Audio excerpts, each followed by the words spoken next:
I was in London a couple of years ago, and I'm standing at Piccadilly Circus, and there's people everywhere.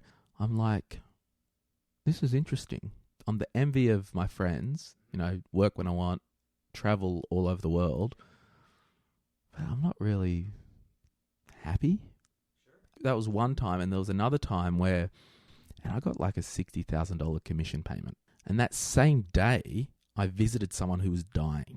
And those two times have really showed me that money, it actually doesn't matter. And you've got to hold money loosely.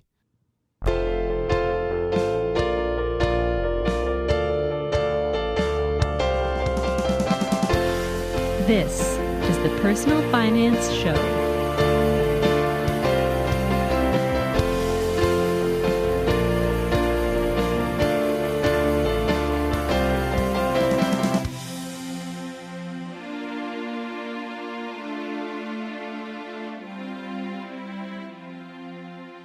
Hi, I'm Bo Humphreys, and this is the Personal Finance Show. Glen James wants you to know that money doesn't really matter. Glen has a very successful financial planning business in Australia and hosts Australia's top podcast for millennials called My Millennial Money. Glen believes that if you follow your passion, focus on helping others, start your own business, and automate everything that you can, then the money will come. But it doesn't come overnight. Glen is in his early 30s, but he started in business almost 2 decades ago, and by the age of 25 had more real-life business experience than most people in their 40s. Glen didn't come from money, and he worked hard to get to where he is today. When the money does come, the thing to do isn't always extreme frugality and aggressive saving. You have to take care of future you and your fixed expenses, but once you're covered there, you should have permission to spend the rest and enjoy your life. Glen wants you to know that the pursuit of money alone won't bring you happiness. Money gives you options, but it should not be the goal. I didn't get to connect with Glen during my visit to Australia in July, but we were able to meet up later in Orlando during FinCon 2018, where he shared his personal finance story. So I guess my first memory about money, I don't know the exact age, but I would have been under 10 years old, and my grandfather had property. And he had 22 acres. Oh, wow. North of Sydney, 3.5 hours. Like, it was the countryside, beautiful. Okay. And in Australia, and I'm not sure about Canada, we've got a thing called fireweed. It looks like a yellow flower, Okay. but it's a weed, and it spreads like fire. It probably has something very similar. Yeah. So he said one day, do you want a job? I'm like, sure. And he said, well, you can pick the fireweed, and I'll pay you 50 cents an hour. Pick it like by hand? Yeah, like Okay. remove it. And I thought, 50 cents an hour. no deal. Not doing it. Okay. I'm thinking that's too much exertion for such a small return. You knew that already somehow. Yeah, and I was under 10. The biggest problem and the biggest asset that I've got in my life is being self-aware to a fault. Interesting. Which even saying that is Not very early. So, You're pretty aware of that. yeah. Which is good. So I it's funny, so I thought I'm just not, and it's kind of, I look back now and like my business ventures and whatnot, like if it's not actually worth it, I won't exert the energy. Well, that's pretty smart. I think that's what they teach you in business school. Right. Like if you think it's not going to pay off, don't even start it. Do the risk analysis first. So you have that maybe built in? Yeah, I think so. Yeah, interesting. Yeah. So that was my first. Did you negotiate him up? No. You just said, no, I'm not going to do it. Not doing Grandpa? it. Yeah. Yeah, pop. Pop, is that the term in Australia? Okay. Yeah. Well, there's both, but he was pop. Yeah. And so did you start doing something else then at that point to make money, or did you care about making money at that point? No, not really. But you didn't need it. Did you need it for anything? Well, I was under 10, so what did your parents what if you need sweets or? Well, they would just buy it for us. So they would buy you things. We never really had pocket money. Yeah, like an allowance or weekly do chores around the house. Yeah, I mean, like we would help out. Yeah, I remember like I would have to mop the floor and vacuum and do the dishwasher and stuff like that. Yeah, which was just part of being a part of the family, right? Yeah, exactly. I like that way of doing it, because if you're not going to just include it as part of being a kid and being part of a family, Mm. then at least structure it like a job would be, so that they get used to that. Like, you've got to teach them something, Totally, right? If they just do like a half-assed job and then get some money, well, that's what they're probably going to do when they get the job. Exactly. And so it's just, I got to think about what is allowance for. But so you didn't even do that. That structure wasn't there. Not really, but I didn't want for anything as well. So Yeah. it was really good. What were your parents doing for money for work? They were just, Dad was a truck driver interstate for many years. Yeah. Mum worked at the pharmacy. Okay. Like as an assistant? Yeah, or- yeah. And then Dad started his own business Okay. and had a cleaning business. So entrepreneur, yeah, your dad? yeah. And he owned his trucking business. So, and my grandfather was also a small business owner. So Okay. it was kind of destined that I would work for myself. You probably I got guess. someone to pay 25 cents to do the... He was Exactly. offering you a high rate. Maybe.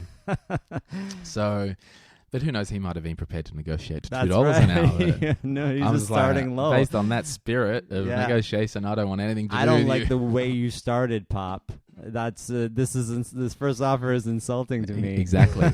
So I guess for me, fast forward, I was 16 years old, 15 years old, always had Mhm. an interest in shares and entrepreneurial Okay. books. And Yeah, okay. I remember reading Rich Dad, Poor Dad like a million years ago. Really, and as that an was- early teen? Yeah, that was like my first Wow. thing. And then, And just for people who don't know, what's the quick summary? Is you have to get property or assets. well, right? no, for me, the Rich Dad, Poor Dad book, and I tell my listeners, if you haven't read it, Mhm. Yeah. do it tomorrow, like, because it's a mindset thing. Yeah. So the premise is this young man, he grew up under a father that was a school teacher, safe government job, Yeah. and he had a friend's dad who was a very wealthy property investor, and they had two different schools of thought. Sure. One was government job, one job, don't take risks, that's your lot, And forevermore, you'll be amen. fine. You'll be fine. The other one is life's too short, take risks, do stuff that other people aren't doing, blah, blah, blah. Yeah. So that was really cool to read that. And then I'll do like a community college weekend course about shares because I just had an interest in that. And then I didn't love school because I didn't like people telling me what to do. Yeah. I don't want to sit here and, I came first in business studies. I really like that. But somehow you already knew what to do, which is what people don't know when they go to school, and that's why Exactly. they're okay Yeah. sitting it. But Yeah. you had this idea of you just knew what you wanted, so I Yeah. could see that being frustrating. So I wanted to leave school and I didn't know what I wanted to do. Hmm. And I wasn't allowed to leave school unless I got an apprenticeship at the very least, which Okay. is like a Like 4 allowed by your parents, Yeah, or the law, or no? How does it work? Well, by my parents. Yeah, okay. Yeah. So it was a 4-year structured course and a trade, and that was in telecommunications. Okay. So I did that for 4 years, and I was the youngest in my year. So by the time I was 20, I left school at 16, and by the time I was 20, I had been fully qualified telecommunications technician. Okay.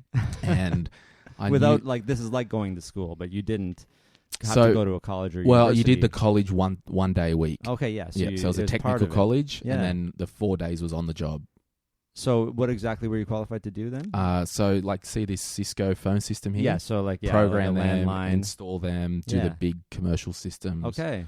Yeah. Wow. Yeah. So So at the age of 20, you're already qualified for this. yeah, and I knew that wasn't something I wanted to do. I wanted to work with money or do something. And then I saw a course, like a financial planning course. Long story short, I quit that role after doing the apprenticeship. So you're all ready to go. And how long do you actually spend working as that? Not even.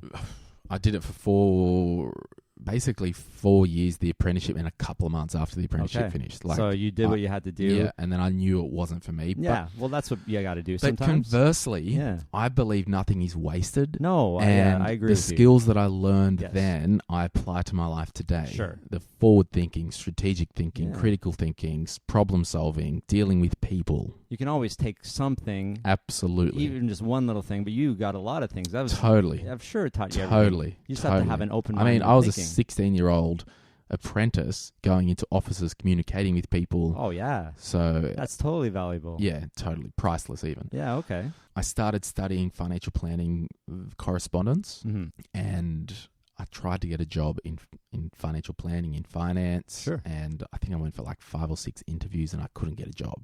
And was there a reason?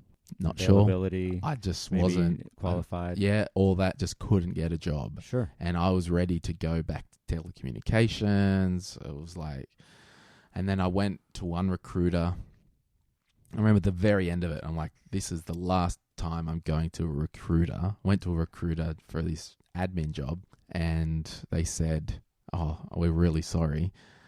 The job that you're here for has just been taken. They got someone else, and they cancelled us. However, one that we recently filled, the guy just pulled out of, and we think it's a good fit for you. And it was? It was a admin reception role at a financial planning office. So way to get in. Yeah. So, I mean, I was collecting the mail and the milk of a morning. Sure. On the front desk, reception, which is I think it's a valuable job for the right person. Yeah. For me, I learned a lot. So I was in this firm. So I went to the interview. I was late to the interview because I was just like, I'm over it. I don't even care anymore. Late to the interview. I'd already started studying, and I worked at that place for 4.5 years. And moved from reception to admin to paraplanning, doing financial advice documents for the advisors. Yes. Then I would be an associate advisor. So advising clients. And then I was 25 years old, and I was commuting from the Central Coast in New South Wales, Australia, to Sydney, which is an hour north on the beach. So I was commuting to Sydney every day, and I'm like, I don't want to move to Sydney. I want to start my own business. So I started my own business at age 25 doing financial planning. And you're fully qualified, and you have the experience I'm licensed. of going through. I've done. I basically did another apprenticeship in financial planning. Yeah, you did. A lot of CFPs will go out and do this on their own, but maybe they'll do it later than 25. Sure. Yeah, this is right. very early. Yeah, right? that's right. Yeah. So at 25, you're already ready to start your own firm because you feel like you can go out on your own when maybe someone would be 5 years later, or even 35. Maybe. Yeah. So you're getting a head start on that. How are your finances at this point? Like, were you making money as an apprentice? Well, before, like 16 to 20? Yes. And then after actually while you were working up to 25? Yeah, so I was employed from 20 to 25 at the financial planning office. Yes. Doing all those my base roles. Salary was like 35 grand. So it was nothing. Were you able to save anything? Not really. You just can't save money on the minimum income, really. So did it really start when you were 25 then? Like when you got your own thing, that's when you were able to start saving? So basically, investing? The amazing story was a year before I quit my job, a very wealthy individual got a job there advising who had just moved from the country. So 6-hour drive away. Sure. Very wealthy. And he sat next to me and I worked with him. And he was my rich dad. My mentor. So you got to have a mentor next to you. Yeah. So every day we used to go and get lunch. Nice. And he changed my mindset from the working class.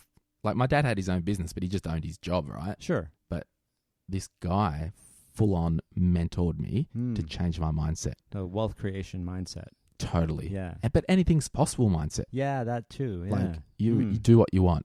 Because I said to him once, we were joking around, and I said to him, that saying, oh, you can't have it all?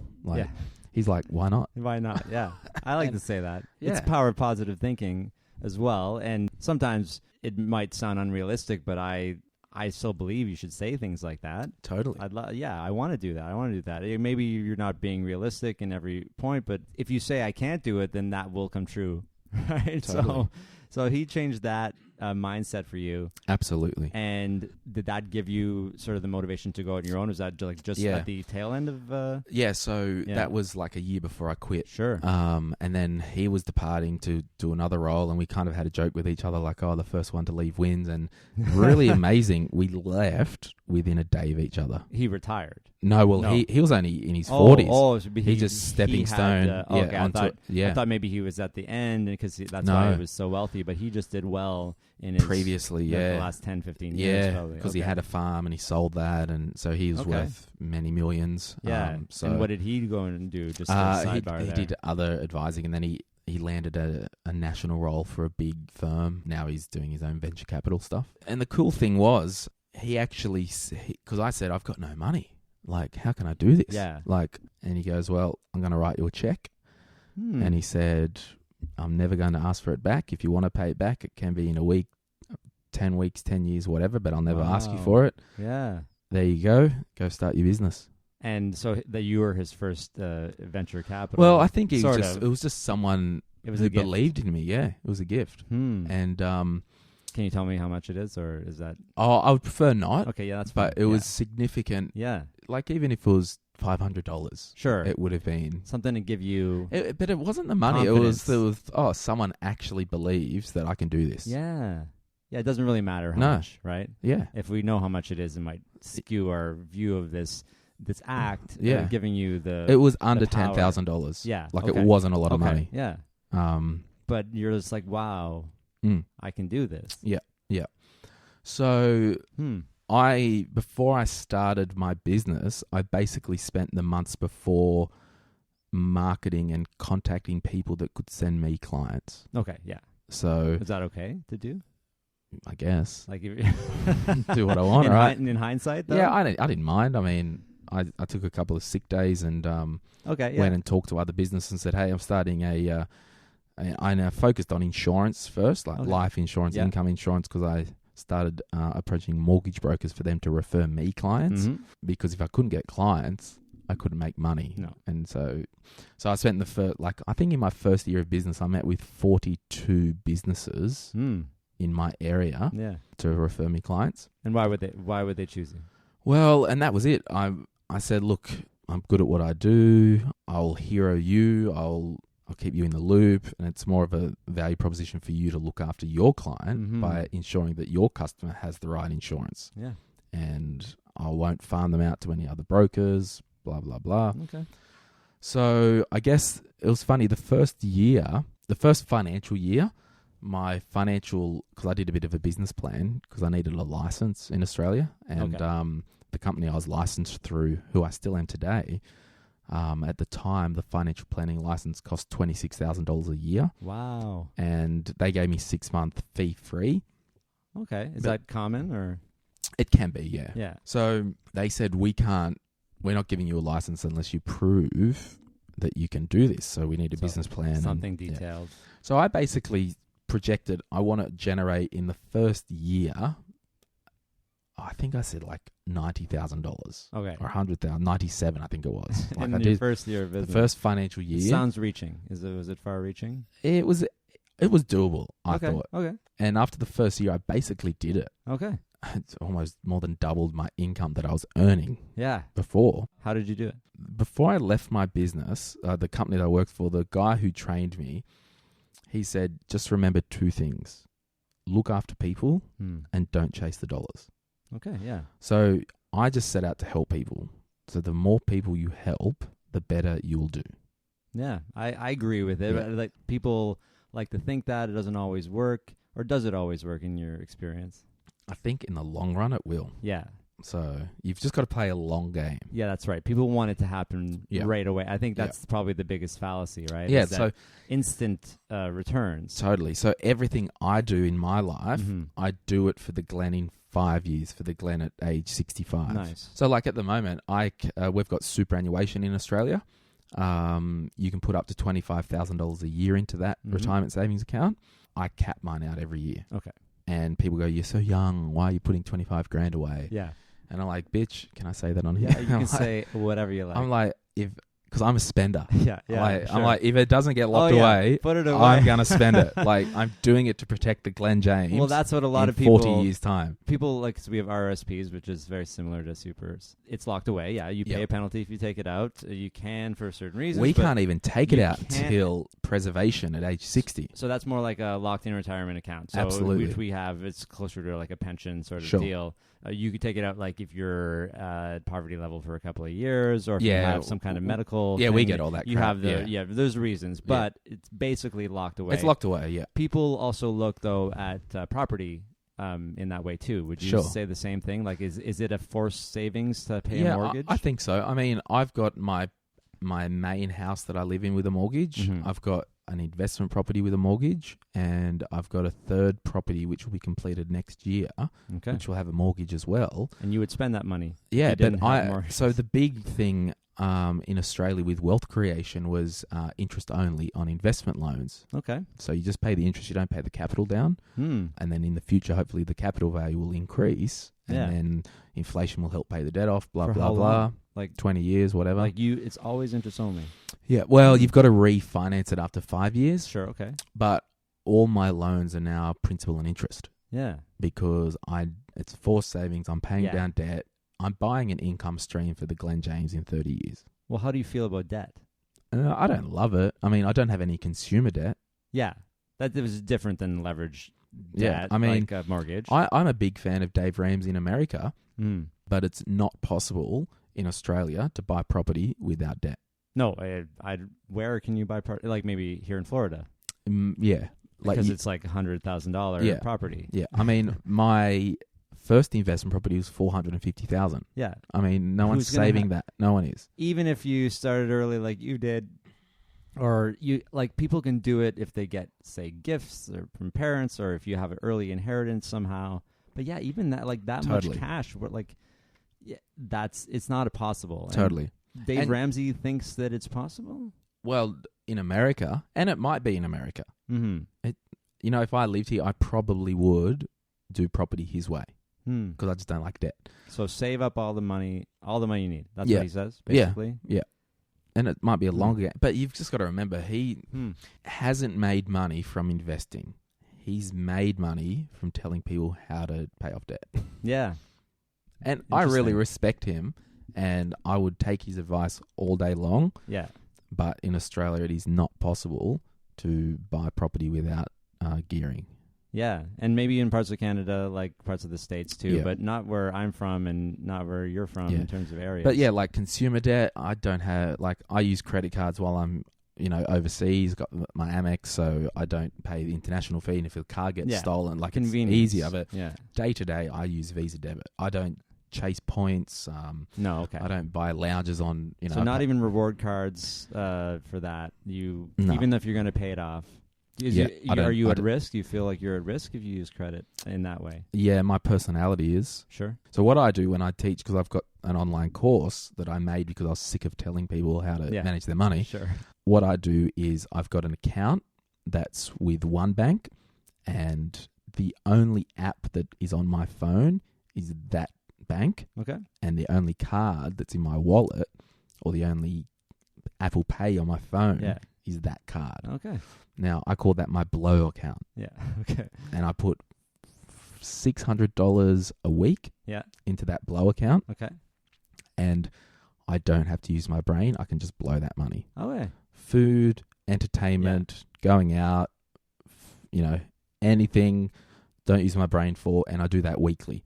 Okay. And that's because you can afford that. Everything else has been Yeah. taken care of. Yeah, I've got a bills account, stuff's taken care of, I've got savings, All of the mortgages. fixed stuff. Yeah, all like the fixed stuff's mortgages, counted it's for. all done. I pay myself fortnightly or bi-weekly from my business into my cash hub, and then weekly out to my blow account. Yes. And now, of course, this is now, Mm. but you weren't always able to have 600 a week, you said, No- in your blow account. Yeah. So you had your first year, you hit 100,000 in, would you say, gross? Yeah, gross, Yeah. yeah.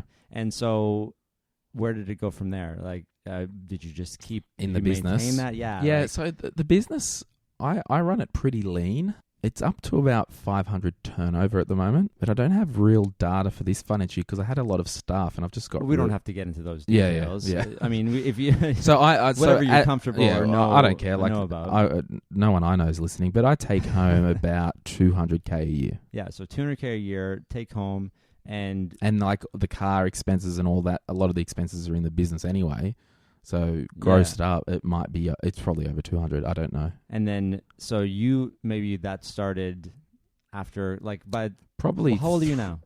34. And so by the time, so first couple of years, now you're making money for the first time at 20, really? Yeah, I think 25, 26? 27 was when it really got good. And you never had any reason to think about where you're going to put your money because you didn't have any. And so what That's did you right. decide to do? You had interest in all these different things like property and stuff. Did you Yeah, start with property? Yeah, I did. But the first thing I did was purchase my own house to live in. But it's funny because financially on paper in Australia, it's cheaper to rent where you want to live and invest elsewhere because you claim tax deduction like your home office, blah, blah, blah. Yeah. But because I'm a conservative person, I want to make sure that no one's taking my freaking house. I can live here. Sure. I can paint the wall. Like, Yeah. and so that's just me. You Yeah. wanted some more power over that. And I wanted to, while I built the business, I wanted to make sure that home was home and because I'm a business owner, I didn't want to get evicted during a busy time in the business and blah, blah, blah. Yeah. So the first thing was, my house. Mm-hmm. And then a couple of years later, I bought my first investment property. And this is big in Australia, right? In investment properties. Someone said that you want to have an investment property. It's very common. Oh, everyone wants an investment property in Australia. Yeah, and a lot of people do also in North America, but I feel like it's almost like a rite of passage for you guys. Yeah, totally. Yeah. So then that's when I started as well, capping out my superannuation. So you're maximizing there. Maximizing there. And so you started your property plus that, and would you say your expenses are lean, you're one person. Well, the business You're expenses are spending, lean. Yeah. But you're a spender, yeah. So how does that work? I've been in the States 6 weeks. Mm-hmm. It'd be over 15 grand. 15 grand that you spend, but you have this money now. Yeah. Well, like I fly business class. Yeah. I went to New York City the last night I did there. It was $850 for a hotel suite overlooking Central Park. Because I'm big on buying experiences and not things. Sure. And I give a lot of money away to charities. And I had a meeting the other day with my business coach and my personal financial coach. And I'm like stressing out because I'm like, I'm not doing well. Like, and they're like, well, you're saving over 30% of your income. So because not including the giving.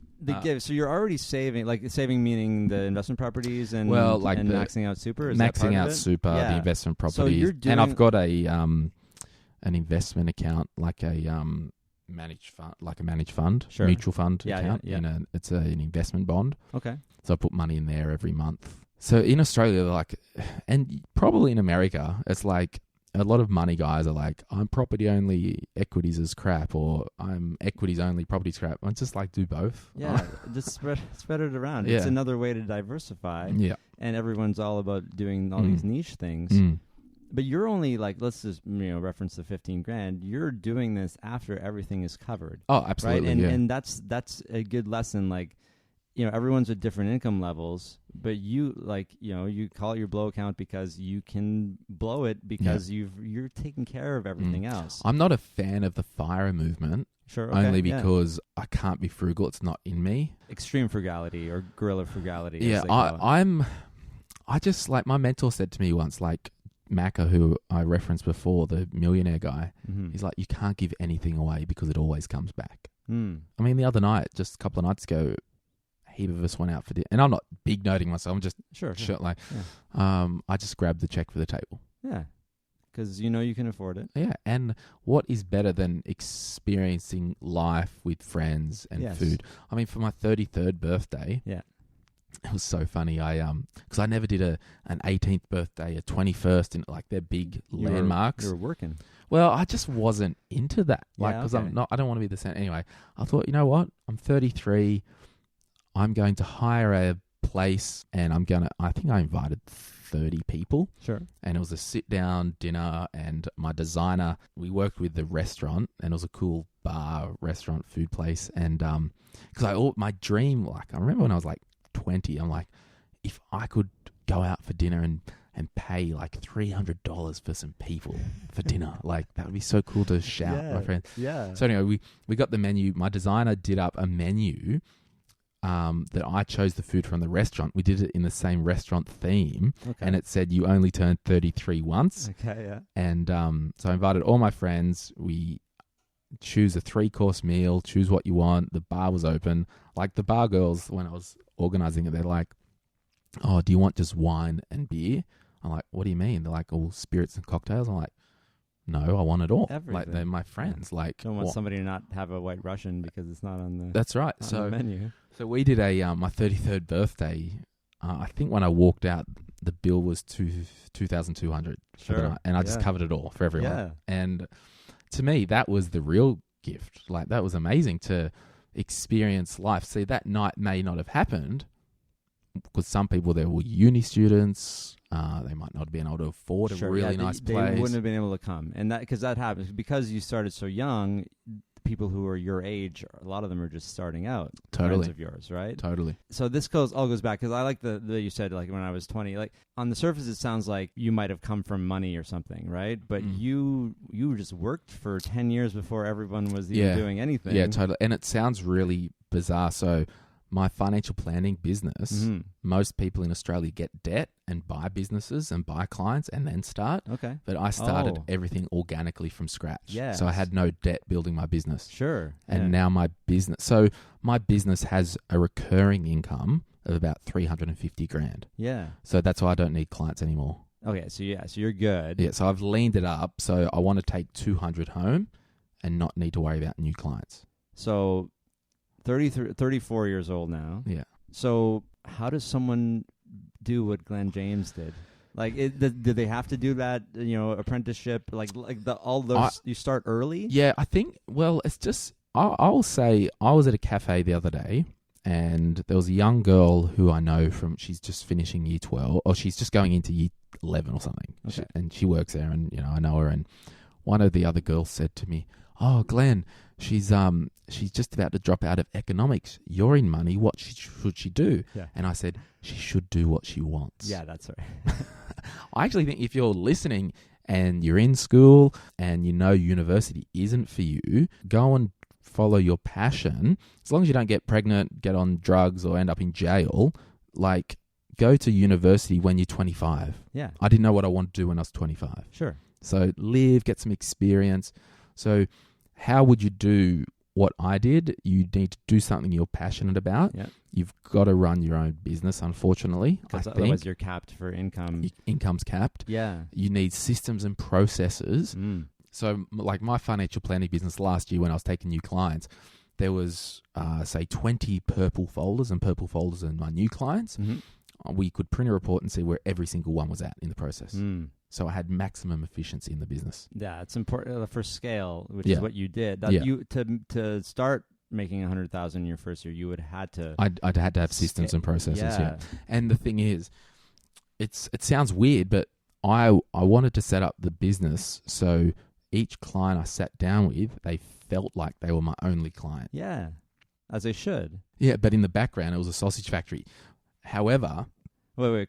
What does that mean? Can you a sausage factory? Well, you know how they make sausages with the machines where they just they roll them out. So so it's really just all the same. So that was happening in the background in your business. Yeah, but the key thing is, don't be misunderstood at key steps in the advice process. Obviously, the advice and product is different. Interesting, but the process is the same. I like for that. Every client. So you might seem like you're taking the humanity out of it by making it automated or efficient process, but the parts of it are human. Totally. So the email, like after every time you would meet with me, if I met with somebody 4 times as a new client, after they would leave the office, they would get an automated email that's written in a language like I would write it. Yeah, exactly. And you did spend time. This is what you would want to communicate. This is like Saturday. Yeah, Saturday nights. I'm doing the processes, the systems, and I taught. Yeah, so a lot of it is do what you love, do it for yourself. Yes. Get systems and processes. So anything you have to do twice, it's the same. It can be automated. And how many? You probably worked a lot at the beginning. Yeah, totally. Like how many hours would you say you were working a week, or just like? To be honest, always working. No, not really. No, really? Okay. I probably only, on average, over the last 8 years, average 3.5 days a week. Okay. Maybe 4. So it's the systems and processes. Yeah. You would have developed them at the beginning, maybe spent a little extra time then. Yeah. To get the process going. And then I don't like working. Remember when my pop wanted me to do stuff? Sure, yeah. But I love doing the vision and helping people. Yeah. I love setting up the systems and the processes. So I guess, what is a financial advisor doing at FinCon? Yeah, good question. Well, and especially you, we know you have a podcast. Yep. I mean, you're pretty set right now. Yeah. Yeah, so I guess if I really wanted to, I could literally, like I've been in the States for 6 weeks. Yeah. I've probably emailed 2 clients with a question or issue. Yeah. I've got a PA who does a lot of my legwork and she's the main contact. Okay. I could just do whatever I want, whenever I want. I was in London a couple of years ago and I wasn't happy, and I'm standing at Piccadilly Circus and there's people everywhere, and it was a last minute trip to London, and I'm like, this is interesting. I'm the envy of my friends, work when I want, travel all over the world. Yeah. But I'm not really happy.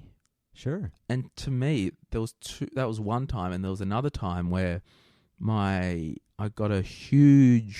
do a lot of business insurance, so big business cases, and I got like a $60,000 commission payment. And that same day, I visited someone who was dying.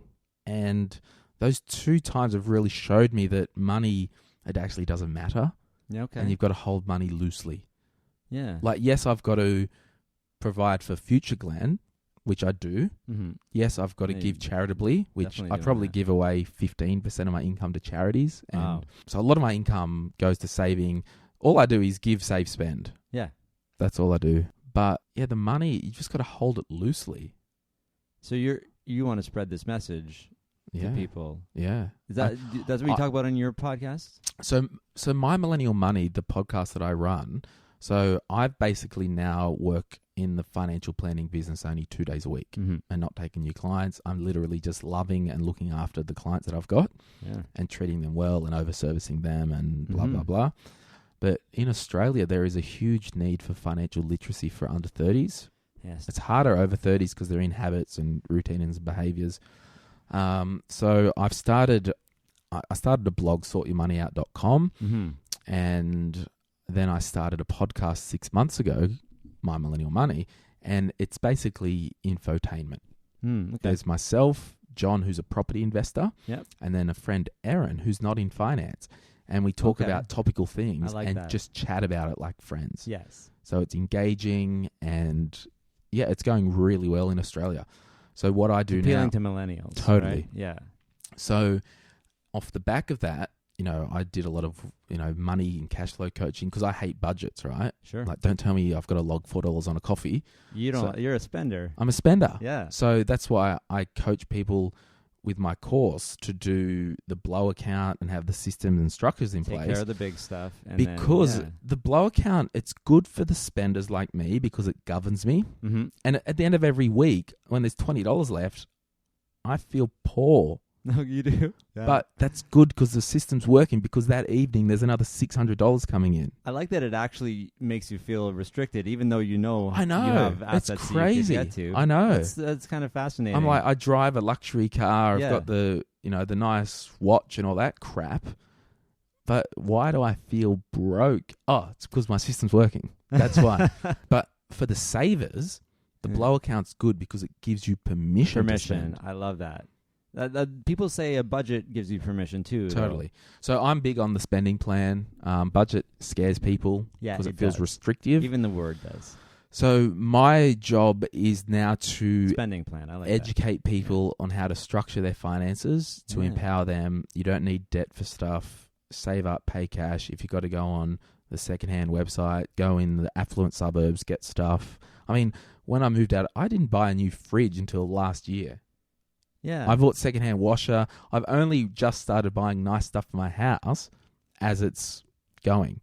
Yeah. And as a handy tip, if you're looking for big ticket items for your house, I shop twice a year after Christmas and then at the end of financial year sale. So whatever the two big times in the year are, whether it's in the States, it's like Black Friday and probably, I don't know, so in Australia, it's like end of financial year is 30 June. Yeah. And then the Christmas Day, Boxing Day or sales goes for a month. Like just last Boxing Day, I bought a new bed head, a new washing machine. I got a nice Bosch washing machine, like all this stuff, like literally 50% discount.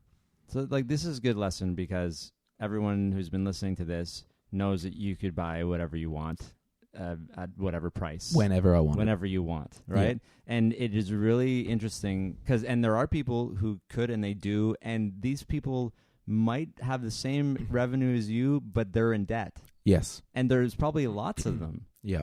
And they need your system. Yeah. And so people think that it's impossible, right? Even the ones that are making or grossing what you are. So Yeah. even if you get to the point, like you don't even have to get to your level of income to follow this kind of thing, and you'll retain a lot of stuff. Totally. I tell people, do my spending plan and you will have more money than you've ever had before. Yeah.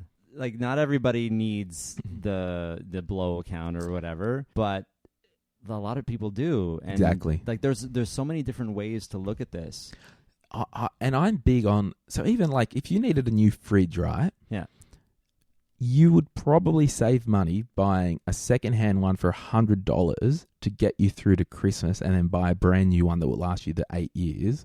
Okay. At half price. Interesting. You know what I mean? Like, but I'm big on quality now. Like, yeah. Well, that's important too. I'm big on quality, and I can afford it. So, for example, these boots, $600. But they're great quality. Amazing quality, the most comfortable things in the world. They're RM Williams, if anyone's listening. They're Australian made. There's RM in New York, so they're obviously over this side of the world.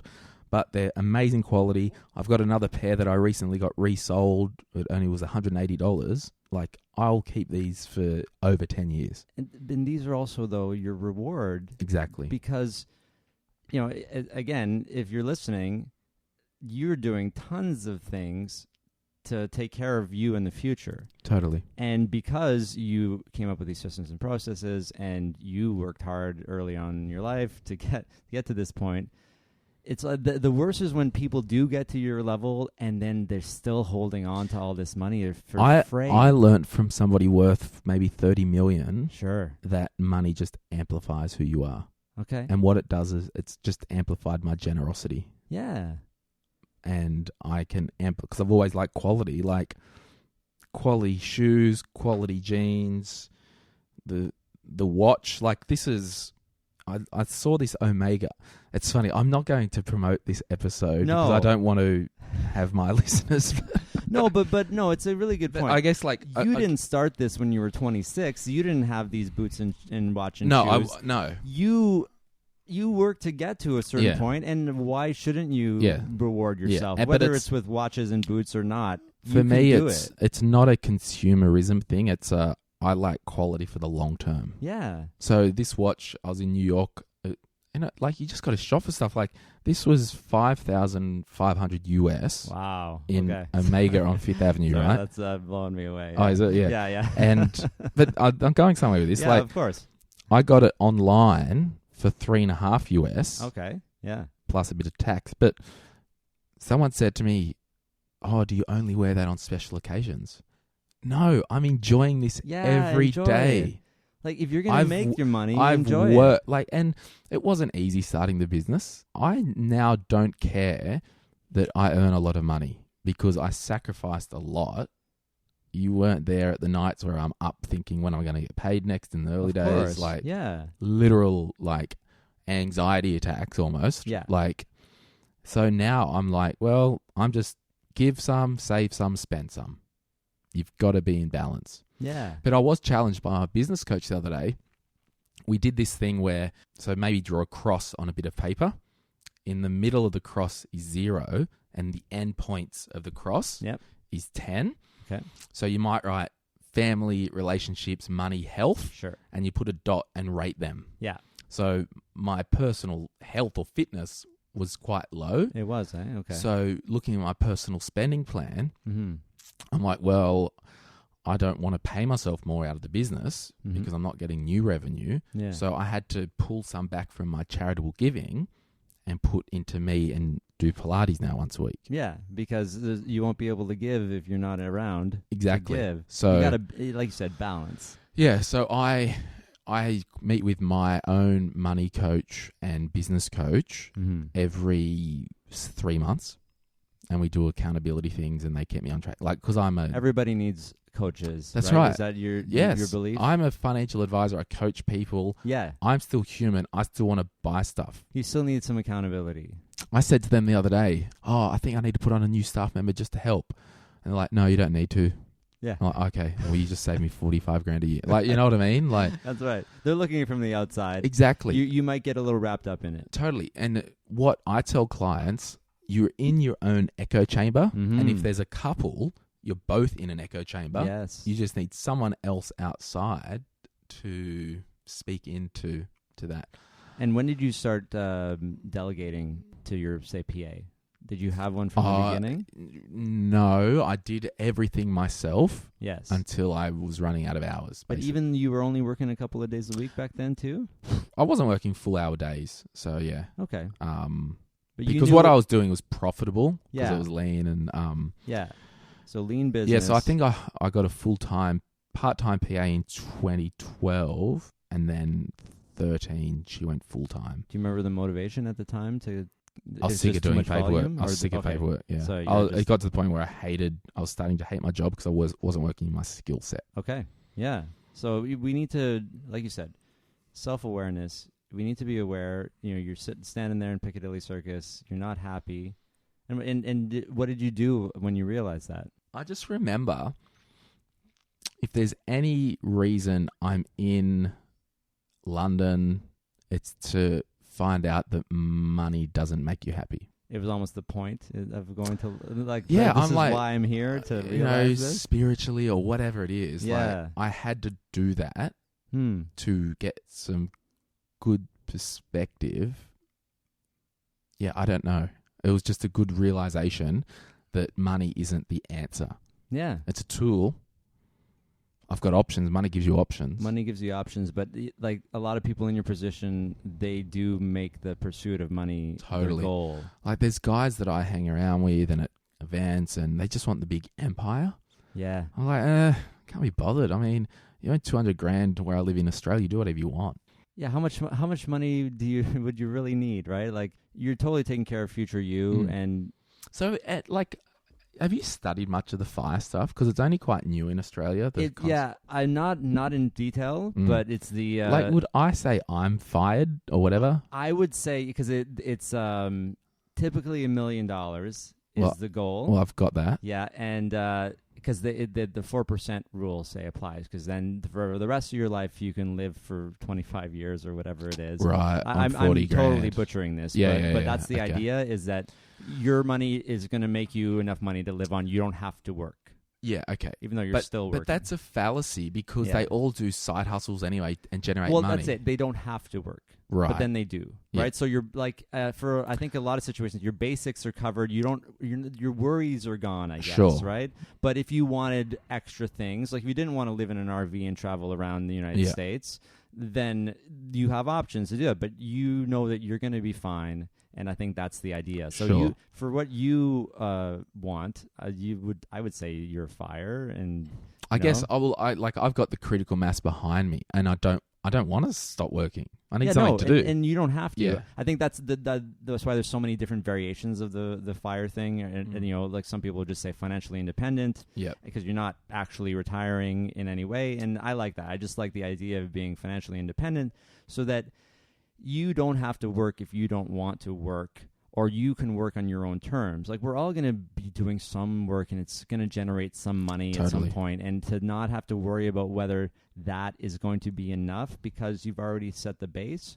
I think that's freedom is kind of priceless, actually. Yeah, totally. So yeah, you mean you've done it not intentionally, but you did your frugality sort of from 16 to 25. Yeah, basically. You know yeah. what I mean? You weren't saving at that point, but you did all your learning. When we got our first rental house with my mate, our lounge was camping chairs. Yeah, you know, this is how people start out, and you just had all this behind you, and The overnight success took me 10 years to get to the that's night. what a lot of people say, right? It's like, okay, you know, how you make $100,000 or gross it in your first year. Yeah. It wasn't your first year at all. So when people go, "Oh, I'm on six figures," does that basically mean just over 100? They're allowed to say it once they hit $100,000. So it could Right. be 100, it could be 800, 999,000. Yeah, Yeah. though it's hard to know, and I think Because it's big here in America, like the six-figure thing. Like, we don't use because six figures it's a lot Yeah. for most people. Sure. So even if it was just $100,000, like right on the dot, lot, that's fine. And so if you say your blog makes 6 figures a year or whatever it is,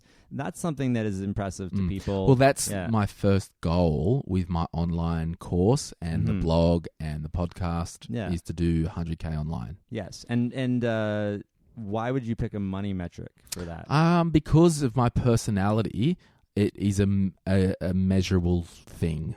Yeah, okay. So it's just... And it's a fun challenge. Yeah, so it's a challenge, right? It's not like, you're not... It's literally... I'm around hundreds of people that are making money online. Yeah. I always like, how do they do it? I'm like, I'm going to give it a crack. This is a game. This is a competition for you. Yeah. But also, every time somebody buys your course, they're it's helping them. Totally. And that's like, I like that that's kind of always been your thing, right? Is like all of the stuff that you're doing here is like using all of your skills to help people with the financial literacy. And of course, I'm sure your planning clients are doing quite well. Yeah. This is really good. It's a very different story, right? It does seem like rich off the bat, right? But it's not. It's a lesson about kind of working hard and building things up. It was funny, like last year, a heap of advisors came to FinCon from Australia. I was the only one flying business class. Yeah. And they're all my age, and they probably do have money and don't want to spend the money on it, but you like to spend when it makes a difference to you. Yeah, like there's things that I enjoy, like somewhat like a lot of people. It's funny. I got friends and they're designers and all that, and they're like, "You need a rug in your house." I'm like, I'm not spending $1,000 on a rug. I'm sorry. You have your priorities, experiences, as you said, and I think I've flown business class once by accident. Yeah, or I got an upgrade, and from Australia especially, if you can do it, do it. Why do you have all this money? And I want to repeat this again, that I said it a couple of times. It's not like you're spending all of your money. You've taken care of the savings and investments already. You're spending the extra, and people need that permission to do that. Totally. It doesn't matter if it's business class flights or just going out to dinner. If you've taken care of everything else, please just do that. Yeah. Right? Spend your money after you've taken care of my friend Shannon Lee Simmons wrote Worry-Free Money, and she's like, take care of the fixed stuff, and then you have the bucket left, and that's yours to do what you will with. Totally.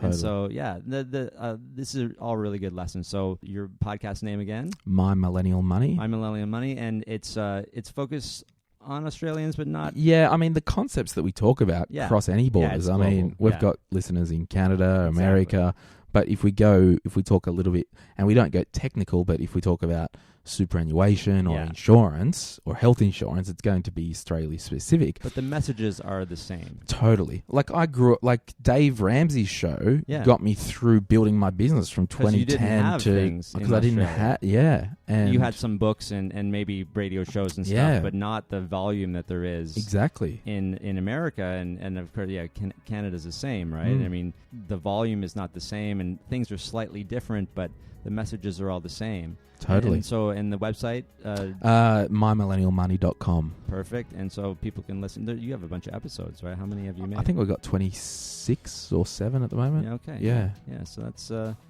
awesome. And so, we're in Orlando, Florida at FinCon. Are you, will I be seeing you in Washington next year? Yeah, I think I have to. It's closer to home. Yeah, it is. And I have family there, so maybe they'll let me stay too. Yeah. So I don't have to stay and pay $40 a day parking. Apparently, that's what somebody posted in the forum. I saw that, it's 18 here, but I got a nice... Man, if this conference was in Sydney, it'd be $80 a day. That's it, right? And of course, no... Well, some people would probably fly, right? There. I mean, I was there. If it was when I was there, that would have been great. So you're going to come back? This is like something... I purchased my ticket today. You already... And I might do the same. And I mean, it's the cheapest. It's the cheapest, and you hedge your bet because you get the online... You can always transfer it at pretty close to the date, I think a month before. Yeah, I'll be here. Yeah, I'll be here. Yeah. I think I will too. I have to work a few things out, but clear it through head office. We'll figure that out. Okay. Well, thanks so much, Glenn. No worries. That was fun. This is really good, and let's just keep talking about this stuff, right? Perfect.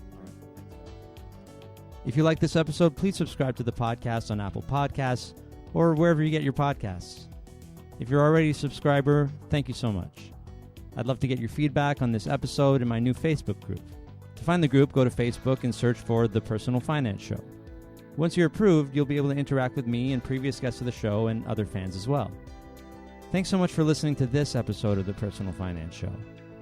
Next week, my guest will be Elizabeth Namovsky, host of the new TV show Finance is Personal, a lively educational talk show featuring female guests with an emphasis on financial literacy for women.